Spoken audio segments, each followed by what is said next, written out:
Having witnessed firsthand the shocking exploitation of lions on a captive breeding farm in the Free State, I felt strongly that the most effective way of exposing what was happening behind those high fences and locked gates would be to make a film.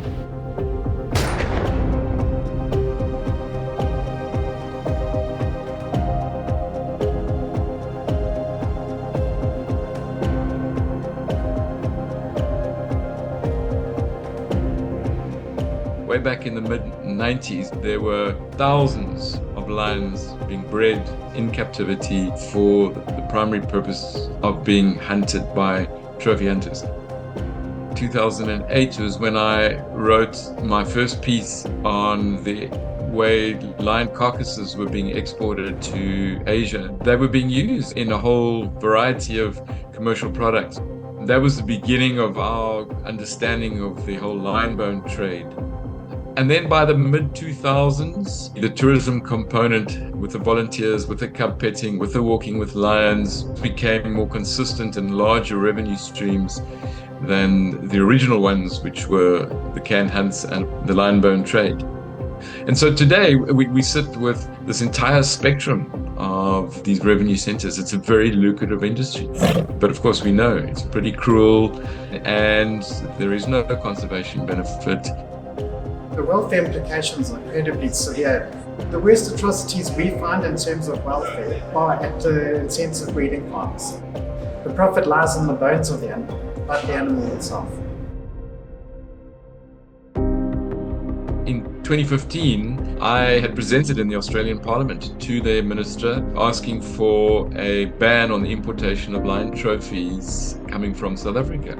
And that was granted. And so March 2015 was our first success.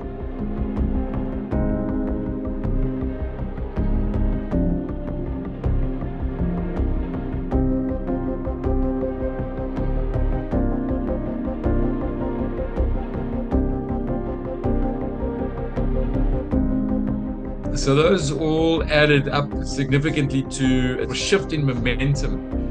Suddenly, the idea of closing this industry and ending these horrible practices became a very viable proposition.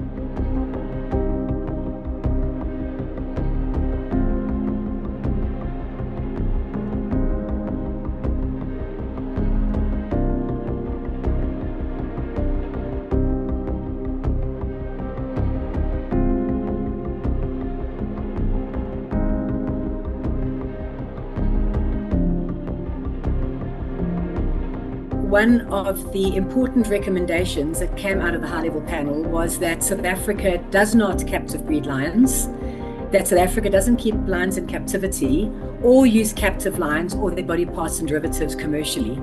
And this has really driven a key paradigm shift in how we look at, manage and legislate wildlife in South Africa. The government went from being our opponent to being a partner. That was, I think, the biggest shift. A key outcome of the high-level panel report was putting together a ministerial task team to identify pathways for lion owners to get them to voluntarily exit from the captive lion industry.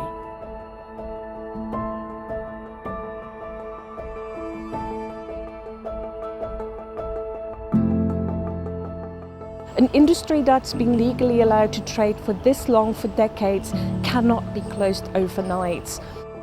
There has to be a responsible, structured and phased plan to slowly close this industry down. We have to start with a moratorium on breeding. Stopping breeding will ultimately end the industry.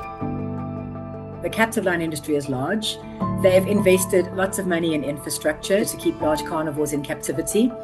And we do know that there are many tigers already in South Africa in the captive environment.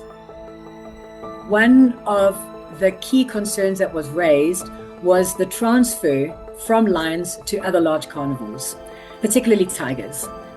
This plan can't just stop at lions, it has to include all other predators. Otherwise, we're standing here again in 10 years' time. Same issues, different species. We do have very strong political will and a lot of strong social will. And I think the challenge now is to maintain awareness that this problem has not yet gone away. Every single person can help by telling the minister, writing to the departments that we as South Africans, we're not okay with this. It's now 10 years down the line, and I think a lot of people, including the breeders and hunters, are a little surprised that we're still here. I think many, particularly in the industry, hoped that we would disappear after the premiere, but we didn't. And we're not going anywhere until this industry has been closed down once and for all.